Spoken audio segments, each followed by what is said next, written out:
Friends, आज की short analysis में हम डिस्कस करेंगे टाइड वाटर ऑयल स्टॉक के ऊपर। दोस्तों, ये हमारे एक प्यारे व्यूअर की भी रिक्वेस्ट थी और मेरे रडार पे भी आया था, क्योंकि इसके अंदर एक हायर टाइम फ्रेम में अच्छी खासी ब्रेकआउट आई है। और दोस्तों, ये एक लुब्रिकेंट कंपनी है, जैसे कैस्ट्रॉल ऑयल है वैसे ही कैस्ट्रॉल कंपनी है, वैसा ही है। और इन लोग का जो लुब्रिकेंट है विडॉल है, उसकी भी अच्छी खासी पकड़ है।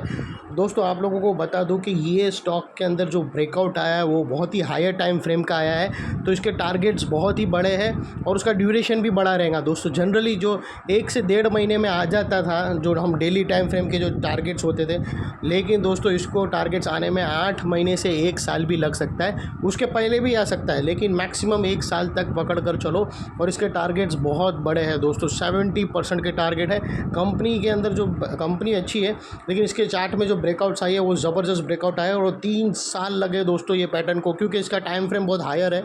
तो जितना हायर टाइम फ्रेम होता है तो पैटर्न ब्रेकआउट। और दोस्तों, एक चीज़ नोटबुक में लिख के रखो एनालिसिस, टेक्निकल एनालिसिस में, कि उसमें क्लियर कट एक चीज़ होती है दोस्तों, ब्रेकआउट हर चार्ट में आते हैं। 5 मिनट के चार्ट में आते हैं, 1 मिनट के चार्ट में आते हैं, 15 मिनट के चार्ट में आते हैं, ओवरली के चार्ट में आते हैं, डेली के, वीकली के, मंथली के, क्वार्टरली चार्ट के अंदर भी आते हैं और ईयरली चार्ट के अंदर भी आते हैं। लेकिन दोस्तों, जितना हायर टाइम फ्रेम रहेगा उतना चार्ट की एक्यूरेसी हाई रहेगी, उतना स्टॉप लॉस कम हिट होगा।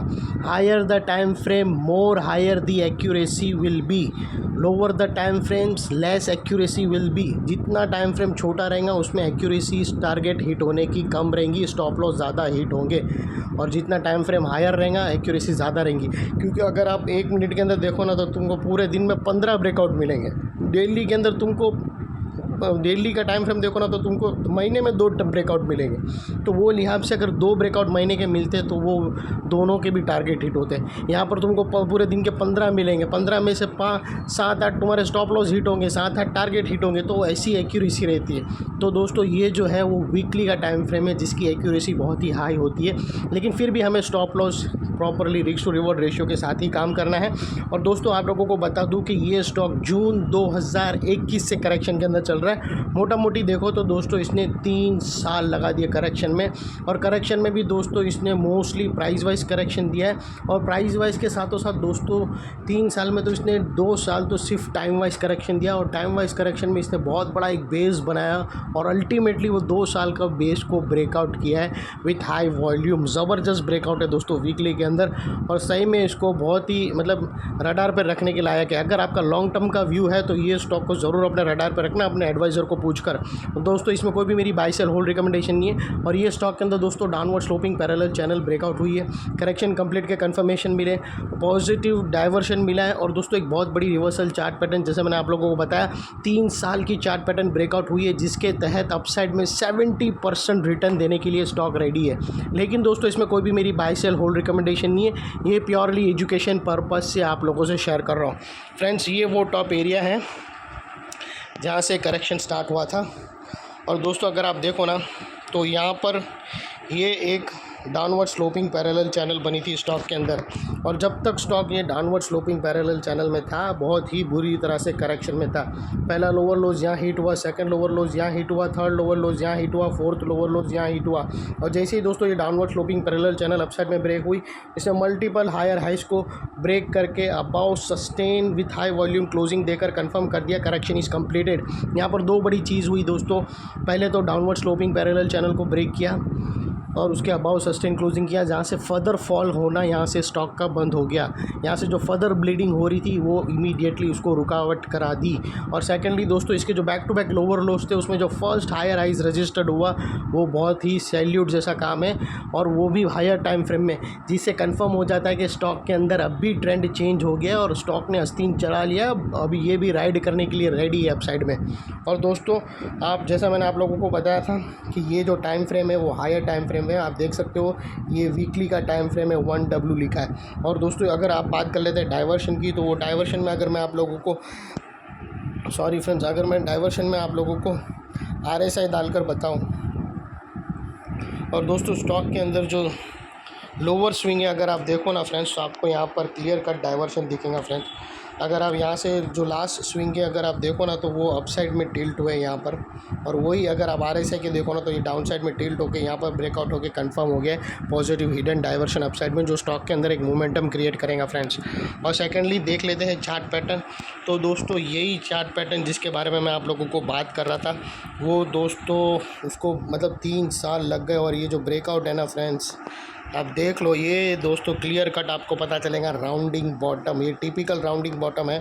और दोस्तों इसकी जो नेकलाइन निकल कर आ रही है राउंडिंग बॉटम की, वो तकरीबन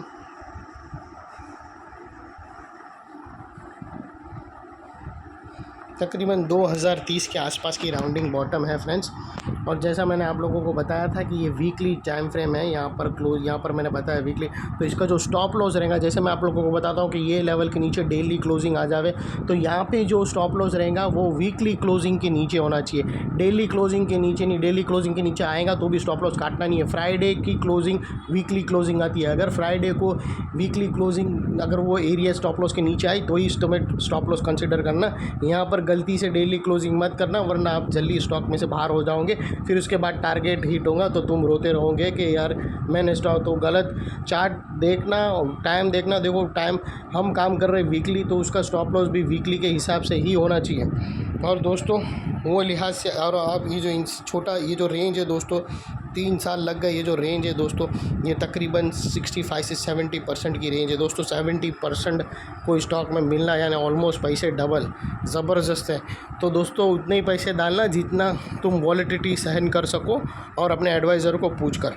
तो दोस्तों वो लिहाज से अगर आप स्टॉक के टारगेट देखो फ्रेंड्स, तो यहाँ पर अभी जो नेक्स्ट टारगेट इसका निकल कर आ रहा है वो 3400 का आ रहा है। 3400 का इसका फर्स्ट टारगेट निकल के आ रहा है, और दोस्तों सेकंड टारगेट इसका 3550 के आसपास का है। और दोस्तों ये टारगेट रीच होने से पहले बीच में कुछ स्टॉक रेजिस्टेंस फेस करेगा, वो रेजिस्टेंस ये एरिया पे खड़ा है जिसको हम पर्पल में कर देते हैं, ब्लू में कर। और दोस्तों यहाँ पर एक गैप है, जो गैप फिल करने में भी यहाँ पर एक वो रेजिस्टेंस फेस करेगा स्टॉक, तो ये स्टॉक है।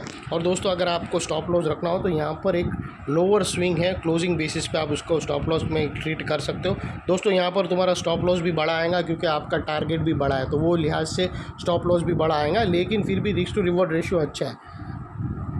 जब भी हायर टाइम फ्रेम में काम करोगे आपके स्टॉप लॉस बड़े आएंगे क्योंकि आपके टारगेट्स और भी बड़े होते हैं। और दोस्तों अगर आज की जो लास्ट क्लोजिंग है उसके आसपास अगर आपकी एंट्री आए और वो लिहाज से अगर आप रिस्क टू रिवॉर्ड रेशियो देखो तो दोस्तों आपका जो रिस्क का एरिया है फ्रेंड्स इतना ही रहेगा और रिवॉर्ड का एरिया इतना बड़ा है, ये almost more than 1:2 with higher time frame, ज़बरदस्त है दोस्तों। और दोस्तों ये जो ब्रेकआउट के पास नेकलाइन के पास वाला एरिया है वो बहुत ही इंपॉर्टेंट एरिया है फ्रेंड्स, क्योंकि यहाँ पर मल्टीपल फैक्टर्स एक साथ हमने एक्शन में आते हुए देखे दोस्तों। यहाँ पर हमने downward sloping parallel channel upside में ब्रेकआउट होते हुए देखी, यहाँ पर दोस्तों लोअर लोज हायर हाइज में शिफ्ट होते हुए देखे, यहाँ पर दोस्तों क्लियर कट पॉजिटिव डाइवर्शन देखा हमने RSI के थ्रू, और यहाँ पर बहुत बड़ी रिवर्सल चार्ट पैटर्न 3 साल की राउंडिंग बॉटम ब्रेकआउट हुई। तो इनकेस अगर स्टॉक अपसाइड गया और दोस्तों अप साइड जाकर अगर ये जो ब्लू लाइन है उसके पास अगर सेलिंग प्रेशर स्ट्रांग फेस करके वापस नेक लाइन के पास आया रीटेस्ट लेवल के पास, तो दोस्तों ये एरिया है ना, जो ये एरिया एक स्ट्रांग सपोर्ट का काम करेगा फ्रेंड्स। ये जो एरिया जो अभी तक एक स्ट्रांग रेजिस्टेंस था वो एक स्ट्रांग सपोर्ट का काम करके फ्रंट आके स्टॉक को फर्दर फॉल होने से बचाएगा और एक अपनी लॉयल्टी निभाएगा और उस स्टॉक को अपसाइड पुश करेगा। और इतने बड़े स्ट्रॉन्ग सपोर्ट एरिया के नीचे हमारा स्टॉप लॉस है जो आसानी से हिट नहीं होगा, लेकिन बाय एनी चांस अगर क्लोजिंग बेसिस पे वीकली क्लोजिंग बेसिस पे आपका स्टॉप लॉस हिट हो गया, फ्राइडे की क्लोजिंग ये जो रेड लाइन के नीचे आके हो गई, तो दोस्तों नो इफ़ नो बट सीधा ट्रेड को क्लोज करके स्टॉक चैप्टर फिनिश कर देना। ये थी एनालिसिस दोस्तों। और ये जो साइड की जो टारगेट्स है वो 70% के टारगेट है दोस्तों, कोई छोटे मोटे टारगेट्स नहीं है, तो वो लिहाज से आपका स्टॉप लॉस है अभी भी बता रहा हूँ वीकली क्लोजिंग बेसिस पे है।